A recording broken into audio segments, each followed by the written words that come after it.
Alright guys, let's talk about push dose pressors in EMS, why we need them, what they're for, and how to make them. Alright, so let's get into the nitty-gritty of it. So push dose pressors are not a solution. So we are in dire straits. This is simply just a bridge to get to where we need to be to have a more definitive solution to this problem. Why are we using a push dose pressor? Again, this is a crisis moment. This is maybe an acute change in a patient, or maybe you're just now seeing the patient for the first time and things are going wrong. They're in shock. They're hypotensive, maybe they're bradycardic, maybe they're just hypotensive. Regardless, we need to get their blood pressure up. We need to get their MAP up. So they're in shock and we need to find out why they're in shock. So is there a reversible cause? Is this going to be more of a long haul situation like septic shock? We need to kind of mitigate the either cause of the shock or find what is causing the shock so we can choose the right pressor. So let's just talk about real quickly. We'll differentiate between beta and alpha. So epinephrine is going to be beta and alpha. So it's kind of a catch-all pressor. Phenylephrine is pure alpha. So it is going to cause vasoconstriction without increased heart rate. And this norepi or levofed is mostly alpha and a little bit beta. So it depends on the dose, but typically norepinephrine is not going to significantly increase heart rate, but it can increase and improve your vasoconstriction. So how are we going to make each of these? So let's talk about epi. So epi is going to be epi 1 to 100,000. So we know about epi 1 to 10,000 and epi 1 to 1,000. This is obviously much more diluted. So how the heck are we going to make this epi 1 to 100,000? So we're going to take 1 cc of cardiac epi, or epi 1 to 10,000. And we are going to take a 9 cc's of a normal saline flush. So we've already removed 1 cc of that flush. And we are going to add that 1 cc of cardiac epi, and that is going to dilute us pretty significantly to where we are at 10 micrograms per ml. So that is typically what you're going to see in most circumstances. So not often will we have all of these options for push dose pressor. Typically epinephrine is all we got, especially in ground EMS. So it may be something you have in your protocols where you can just go ahead and draw this up and make it. It may be something that you're going to have to call for orders for. But your dose is going to be 5 to 20 micrograms, and you're able to give that every 3 to 5 minutes, just like if you were in a cardiac arrest. So what are we using this for? This is for a crashing patient, a patient who is peri-arrest. This is bad news bears. So this is a St. Jude moment, lost cause, please help me out, get me through. It's very generic push dose pressor, very generic pressor. It's not ideal for all situations. It's going to increase your blood pressure and your heart rate. So it just depends what the situation is, if that's going to be appropriate. But again, it may be all you got, so you got to do the best with what you have. All right, let's talk about phenylephrine or neosynephrine. So neo, typically this is going to be the most common one you're going to see already in a pre-filled syringe. It's typically ready to go, so you don't have to make it all the time. But if you were to make it, let's talk about how you would do that.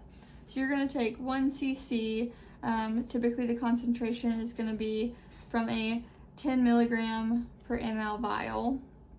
So you're going to take that 10 milligrams, you're going to draw that up, you're going to push that into a 100 cc normal saline bag. And that is going to create a concentration that is obviously much more diluted of 100 micrograms per ml. So when we're giving Neo, the dose is going to be 50 to 200 micrograms, and that is just going to be 0.5 to 2 mLs per dose. Once you've made this concentration, again, neosynephrine or phenylephrine is typically already in a pre-filled syringe, and you're not going to have to worry about it. We are going to see this a lot when we need vasoconstriction without increased heart rate, because it is just alpha. So we don't have to worry about that heart rate increase typically. There we go. And let's move on to norepinephrine or levofed levo. So again, this is probably one you're typically going to have to create from scratch. Phenylephrine or neosynephrine is going to be one of those that is typically in a pre-filled syringe. For norepinephrine, you're either going to have a vial where you're going to have to make your infusion, or you may have a pre-filled levofed infusion where you can pull from to create a push dose pressor. But again, let's create push dose norepinephrine or levo if we did not have that infusion to pull from.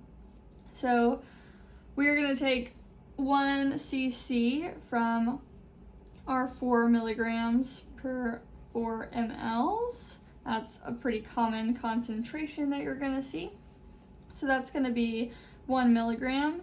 You're going to place that 1 milligram or 1 cc into, again, that 9 cc flush. So you've already gotten rid of 1 cc of that, and that's going to create a concentration of 100 micrograms again per ml. So for levo, you're going to have a dose that is again pretty similar to your other medications here, which is 50 to 200 micrograms per dose. And again, this one is not going to increase heart rate. So this is a really solid pressor, especially in patients with sepsis. This is kind of one of those preferred pressors in sepsis because it's not going to increase your heart rate and it's going to improve your blood pressure. So this medication should be given around every 3 minutes when you're giving it in a push dose pressor method. So these are doses that are generalized. It may vary between service to service, region to region, medical direction, all those things. There are plenty of other factors. So now what? We've been using our push dose pressor. Maybe we have improved a little bit, but we can't just be giving this push dose pressor forever, right? So like we said before, they're in shock very clearly. So we need to figure out, if we can, why they're in shock.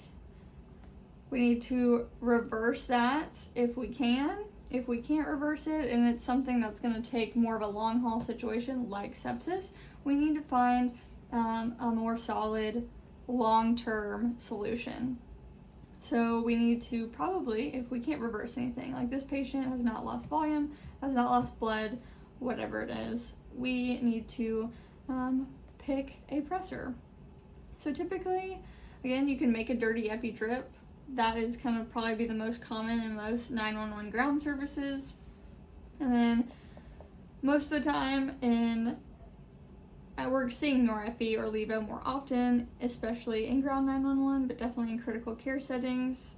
This is typically the most favored medication when it comes to providing pre-hospital shock care. So we need to find an infusion that's appropriate, that is going to be more of a long-term solution than just continuing to give these push dose pressors, because they are not ideal for the situation. They're pretty hard on our body. So bridge to find the solution to why the heck we needed a push dose pressor in the first place. I hope this helps. This is a pretty down and dirty version of push dose pressors. We could really get into it a little more, but this will be your entry level for push dose pressors.